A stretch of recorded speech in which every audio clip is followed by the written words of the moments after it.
태국은 살기 편안한 나라입니다. 저도 살 수 있을 때까지 태국에서 살고 싶고요. 그런데 40대가 되고 나니 예전에는 보이지 않던 단점들이 하나둘씩 보이기 시작했어요. 오늘은 여행으로는 절대 알 수 없는 살수록 느껴지는 태국 단점들에 대해 말해볼게요. 첫 번째, 1년 내내 덥습니다. 처음에는 정말 좋았는데요. 겨울도 없고 패딩도 필요 없고 빨래도 금방 마르고. 근데 몇 년을 살아보니 장점이면서 단점이더라고요. 계절이 바뀌지 않으니까 시간이 흐르는 느낌도 없고, 벌써 1년이 지났네? 또 생일이야? 나이가 드는 것도 계절의 변화도 잘 느끼질 못해요. 가끔씩 한국의 찬바람이 그리울 때가 있어요. 두 번째, 하루 만보 걷기 쉽지 않습니다. 동남아는 어릴 때부터 오토바이 타는 문화가 있어서 그런지 걸어 다니지 않습니다. 그래서인지 인도도 좁고 좀 지저분하기도 하고 지도 보일 때도 있고 바퀴벌레도 있고 100m만 걸어도 스트레스 받을 때가 있거든요. 그러니까 걸을 수 있는 도시가 아니에요. 이건 정말 아쉬운 부분입니다. 세 번째, 운전할 때 한국 도로가 정말 그리워요. 한국은 차선마다 방향 화살표가 정말 잘 표시되어 있잖아요. 근데 태국은 그렇지가 않아서 차선 잘못 들어가면 진짜 거의 1시간 빙빙 돌아야 돼요. 네 번째, 자기 개발하는 데는 한계가 있다. 전문적인 자기 개발은 한국이 훨씬 좋은 것 같아요. 배울 수 있는 강의도 많고 전문가 선생님도 진짜 많으시잖아요. 뭔가 약간 내가 직장 생활 내에 내 미래를 위해서 자기 개발을 할 거는 별로 없는 것 같아요, 태국이. 다섯 번째, 의료비가 생각보다 비쌉니다. 좋은 병원을 이용하면 비용이 꽤 나옵니다. 감기 걸려서 그냥 검진받고 약 타오면 한 15만 원 기본으로 나옵니다. 병원에 이틀 입원하면 한 300에서 400만 원은 기본으로 나오는 것 같아요. 여섯 번째, 말을 너무 빙빙 돌려서 하는 문화. 태국은 미소의 나라라고 불리지만 반대로 직접적인 표현을 잘 하지 않는 문화이기도 해요.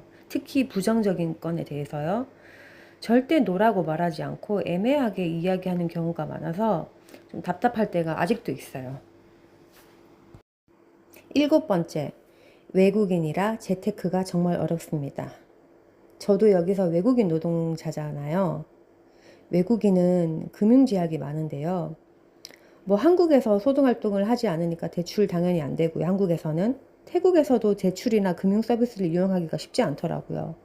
저는 비교적 안정적인 회사에서 정규직으로 오래 근무했고 급여 증명도 제출했고 그런데도 은행에서 제시한 대출 금리가 연 16%였습니다. 16%.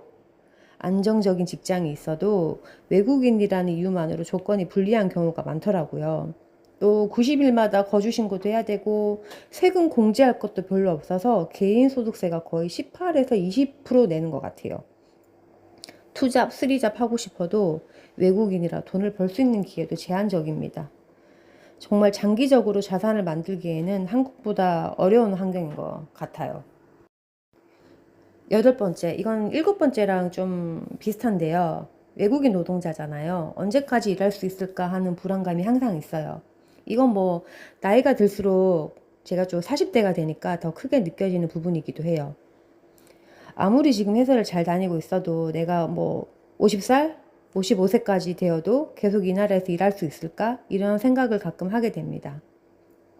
한국이라면 나이가 들어도 다른 회사를 알아보거나 또 뭐 새로운 걸 배워서 새로운 걸 시작할 수 있다는 생각이 들지만 해외에서는 비자도 회사에 연결돼 있고 외국인이라는 신분 자체가 항상 변수잖아요. 그래서 회사를 그만두는 순간 직장뿐 아니라 비자와 생활 기반까지 함께 잃을 수 있다는 불안감이 있어요. 실제로 퇴사 처리되면 일주일 안에 태국을 떠나야 되거든요. 무섭죠? 결국 해외에서 일하는 사람은 안정감보다는 늘 어느 정도의 긴장감을 안고 살아가는 것 같습니다.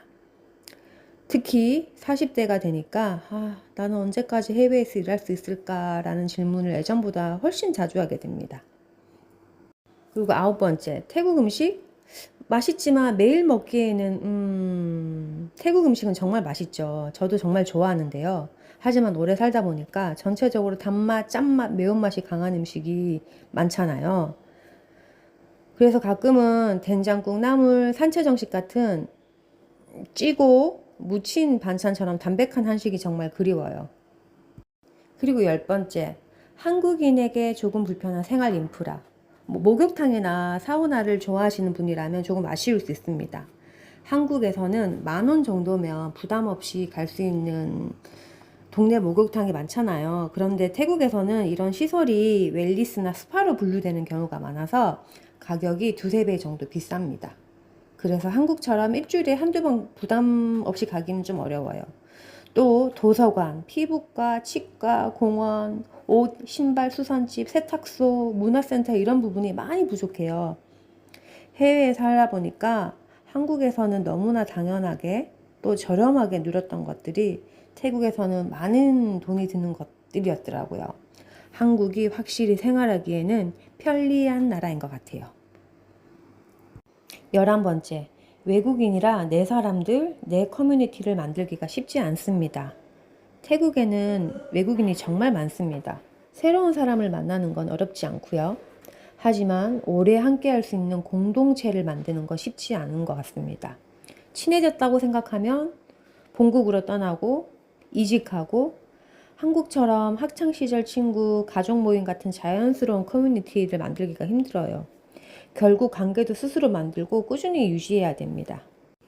태국은 저에게 정말 많은 것을 준 나라인데요. 좋은 사람들을 만났고 새로운 취미도 생겼고 세상을 보는 시야도 좀 넓어진 것 같아요. 하지만 해외 생활은 생각보다 많은 것을 포기해야 하는 삶이기도 해요. 부모님과 함께하는 시간, 안정감, 익숙한 공동체, 그리고 미래에 대한 확신.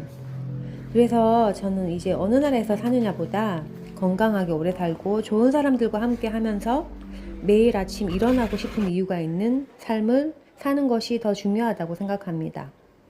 여러분은 해외에서 살아보고 싶으신가요? 아니면 한국이 더 좋다고 생각하시나요? 여러분의 생각도 댓글로 올려주세요. 사실 오늘 이야기한 내용 중 절반은 태국만의 단점이 아니라 해외에서 사는 사람이라면 누구나 한 번쯤 겪는 현실인 것 같습니다. 오늘은 단점에 대해서 이야기했는데요. 다음에는 장점에 대해서, 그럼에도 불구하고 나 아직 여기 사는 이유에 대해서 말씀드릴게요. 안녕.